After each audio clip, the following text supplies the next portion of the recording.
Sheriff's office, start eviction.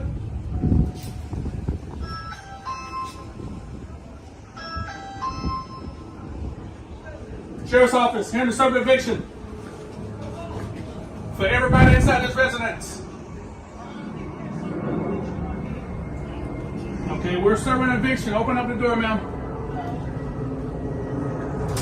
I'm not getting an eviction from nobody. I've been here for 20 years. I'm not evicted. You go through a process. I haven't been through no process. Can't nobody just come up here. My name is Miss Green. Okay, Miss Green, Deputy Sutton. We post a notice on your door. That's not, it said unknown. I'm a known person. I don't know what that means. Miss Green, is anybody else in there with you? My grandson is in here with me. Okay, how's your grandson? He's 19. 19. Okay. Why didn't you go to the courthouse when the notice was posted on the door? I'm not an unknown person. I'm Zoanne Green. I've been here for 20 years. They don't have no contracts with me to be doing nothing with anyone. So I don't know why they're here talking about they can evict me and all this stuff. So you go past foreclosure to evict to get no. Listen, this is a scam, and the bank is. Before we dive into this tense confrontation, let's set the stage for what you're about to witness. Because this isn't just a simple eviction. This is a collision between two completely different views of reality. On one side, you have law enforcement officers carrying out a court-ordered eviction. On the other side, you have a woman who believes the system itself has no authority over her home. For nearly 20 years, she says she's lived in this house. She insists the property is hers, that no bank, no court, and no government agency has the right to remove her. But the officers at the door? They're holding paperwork signed by a judge that says otherwise. Somewhere between foreclosure and auction sale and the legal eviction process, the property changed hands, and now the new owner wants possession. But here's where things take a dramatic turn. Instead of arguing about contracts, mortgages, or foreclosure procedures, the homeowner shifts the debate into something far more unusual. She claims the court has no jurisdiction over her. She questions the paperwork because it doesn't list her name directly. And she even argues that because she's indigenous to the land, the eviction itself is illegal. So the question becomes, when personal belief collides with legal reality, who wins? As the confrontation unfolds, tensions rise, emotions explode, and the consequences of ignoring the legal process become painfully clear. Watch closely, because this situation shows exactly what can happen when someone refuses to engage with the system, until the system shows up. Over me, I'm indigenous to this land. This is my property. I've been here. That's why they can't touch me. Now this person comes over here talking about, oh, I just purchased this house from an auction with no paperwork in his hand. He just called. I could have killed him. You don't come up to nobody's home talking about what you got. You ain't got nothing in your hand. You just talking. Like, who the fuck does that? I don't know. Maybe someone who wants the house they own back. If I'm supposed to be evicted, my name is not unknown. Everybody knows it. The light bill has been in my name for 20 years. I have been here. This is my home. Okay, can't nobody buy somebody's home out from under them if they don't have no paperwork or no nothing. Okay, That's not right. Ms. Green. So you can't evict me for nothing. Well, my question to you, Ms. Green, why didn't you go to the courthouse? Because the papers say unknown. I'm not an unknown. If you have something, I've been, all my neighbors know me. I'm part of the neighborhood watch. Why is my name not on any paperwork? Explain that to me. I'm not unknown. I'm very known. So I don't know what kind of eviction you're doing, but it's illegal, and you can't evict me. I'm doing a court order now. Well, I don't know what court order. What name is it under? It's under 3718. That's not. You can see the misunderstanding that's about to drive this entire conflict. The eviction notice refers to the residents as unknown occupants, and to someone unfamiliar with legal language that might sound suspicious. But in eviction law, that phrase is extremely common. Courts often list an address and include wording like all occupants or unknown persons to ensure the order applies to anyone living there. even if their individual names aren't on record. What's happening here is a classic breakdown in communication between legal procedure and personal interpretation. The woman believes that if her name isn't printed on the document, then the eviction can't possibly apply to her. But legally speaking, the order applies to the property itself and everyone inside it. This moment might seem small, but it sets the tone for everything that follows. Two completely different understandings of how the law. And the court order was signed by the judge saying to do the eviction. For who? I'm just explaining Okay, to you. go ahead. It's for the property. No, you can't even. You Really? tell me So you no, think you want can me to come read it? here and evict somebody off of a property and you don't even have their name? Okay. It doesn't require me to have a name. You want to read this portion? Are you fucking serious, too? Yes, ma'am. I'm gonna let you read this. I don't need to read none of that. I don't want to read it. It don't have nothing to do with me. It has to do with this property. It says This is my property under my name. You don't even have a name on the there. screen. So I'm not leaving my. Now we're getting into the heart of the dispute. She's making two key arguments. First, that she's lived there for 20 years. And second, that she never personally signed a contract with the bank or the new owner. From her perspective, that means no one has the authority to remove her. But the legal system doesn't work that way. Mortgage agreements and property titles create obligations tied to the property itself, not just to whoever happens to be living there.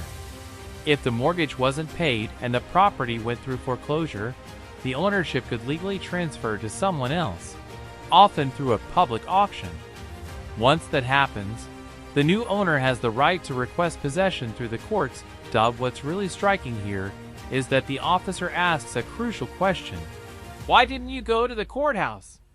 Because that is the moment when someone can challenge an eviction, present evidence, or request extra time. Missing that step removes most State of Florida, which we're in, to the Orange County Sheriff's Office, which county we're in. So you're gonna throw me out of my house right now? I have no choice, ma'am. This is what Where the court we? order says, yes. Y'all are come throw all my shit out there. Since you're gonna do that So it says- to an indigenous person So of it this says, land, so you "Short go to do remove it. all persons." You're not removing me from my property. So you about to take me out of here? How? Voluntarily, preferably. You listen. I'm telling you, you're not removing me out of my property. Okay. I'm not leaving. So Okay. We don't want to take you to jail, sir. really, you. Right. This is pathetic. Y'all are something else, and We God don't will wanna- deal we with don't wanna you. get to that God point. will deal with you. Okay. I'm not leaving my house. This is my property. You walk up here with a guy. What is he I'm doing? walking up Who is there- that I'm white walking man up there coming with up the here court trying to take black people? where the conversation begins drifting into what many legal experts recognize as sovereign citizen arguments. These ideas often claim that banks, courts, or government institutions don't have legitimate authority over individuals. Some people genuinely believe that by rejecting the legal system, or by using certain phrases, they can avoid debts, taxes, or even eviction orders. The problem is that courts across the country have consistently rejected these arguments. No matter how strongly someone believes the system is illegitimate, the legal framework still applies. Judges, sheriffs, and property records operate under established laws that determine ownership and enforce contracts. And unfortunately, many people only discover this reality when enforcement shows up at their door. At that point, it's no longer a debate about ideology. It becomes a question of compliance with a court order. No, you walked up here with a guy with no name on no paper. You keep going, sir. There's no name on that paper. You think you can throw me out of my house? That is against the law. I'm sorry.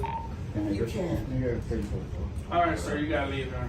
You got a court order to move off. I gotta leave.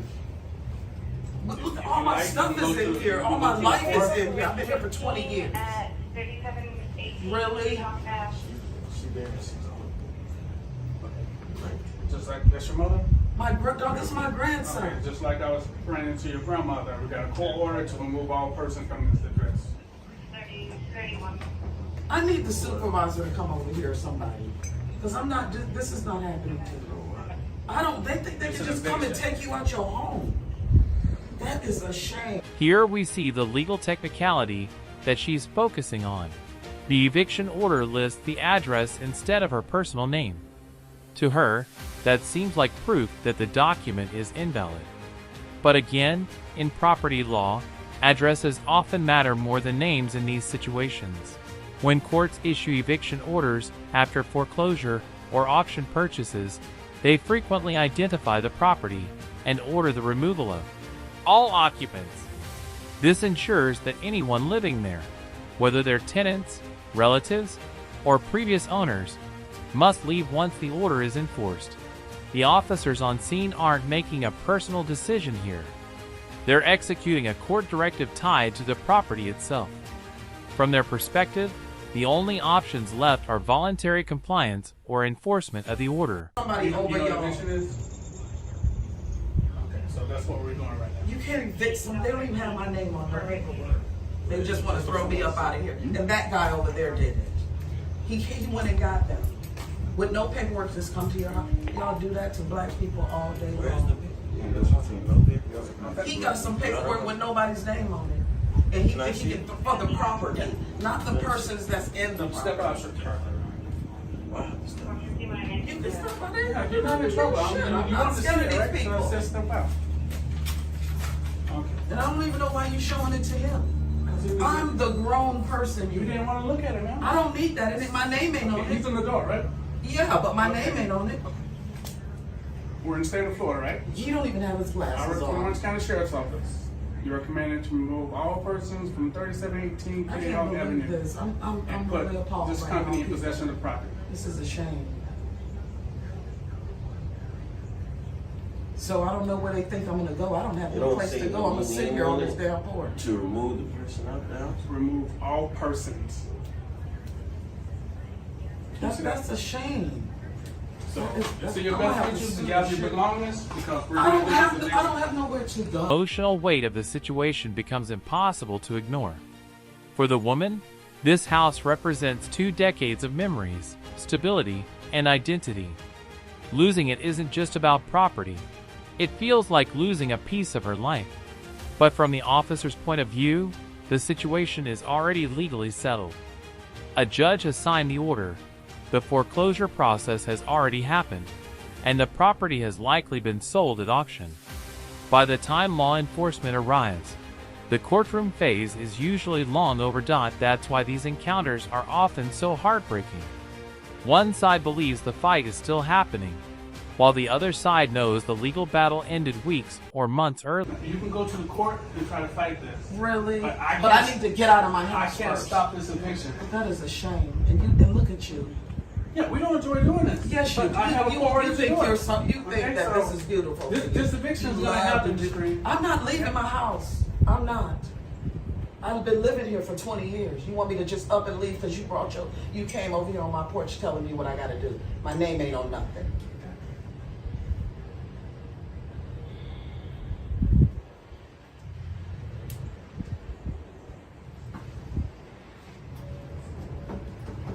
So you gonna take me to jail? Man, we don't want to do that. You don't want to, but you will in a heartbeat. You don't care about nobody. You have nothing inside of you. That is not Nothing. our preferred option. And I pray for you because something gonna happen to both of y'all for coming in here trying to remove somebody from their house because of that piece of shit. That ain't, he's a foreigner. It's not a cost on of- my it's a land. cost of the court order. You will pay dearly, honey, if I leave here. Because I don't have no place to go and I'm not leaving. I got too much shit to get out of here. So I don't know what we're gonna do, but you might need to go back to the judge and tell him I said to call me. That's something you should have did, man. I don't You need to just do said that. That's not none of it is on my name is not on any. They're not talking to me. Okay. So you're not a person, I'm not my name. I have a name and an identity. but you are a person, right? It doesn't say person. It It says- says it needs to say the person that has been here. The light bill is in my name for So that's 20 something years. you will have to talk to the court about. I don't need to talk to no court. I'm indigenous. This is my land. The land of me. Part of the exchange highlights how quickly eviction disputes can turn from legal arguments into emotional and personal conflict. When someone feels cornered, conversations often become more heated and accusations start flying. But underneath the tension lies a deeper issue: the consequences of ignoring the legal process. When someone receives foreclosure notices, court summons, or eviction warnings, those documents represent opportunities to respond. Showing up to court can lead to payment plans, eviction delays, social assistance, or even negotiated settlements. Why not participating in that process? People unintentionally give the court permission to proceed without their side of the story. And once the judge signs the final order, reversing the outcome becomes situation. Bought this house at the auction. She's claiming it's sovereign property. We had to go through the eviction process. She's called me many names. Looks like she has requested all the officers' names and badge numbers, and they are writing this information down. Yeah, she's asked for all their badge numbers and names. I guess she can file a complaint. She could have showed up for court, by the way, but her reason for not going to the court date was she has a name. Her name is not unknown. She's going back to the door to do something. She unlocked the door, went back in for some reason, don't know why. The police officers are going in with them. They have a car. And for the record, it is a BMW. brings us to the end of a situation that's unfortunately more common than many people realize. What we've seen here isn't just a disagreement. It's a powerful example of what happens when personal beliefs collide with the legal system. The key takeaway from this case is simple but important. The courtroom is the place where disputes about property, foreclosure, and eviction must be fought. Once a judge issues an order, law enforcement officers are obligated to carry it out. By the time deputies arrive at the door, the decision has already been made. It's also a reminder of how critical it is to understand legal notices, attend court hearings, and seek help when facing foreclosure or eviction. There are often programs, legal aid services, and community resources available, but they usually require participation in the process. Now we want to hear from you.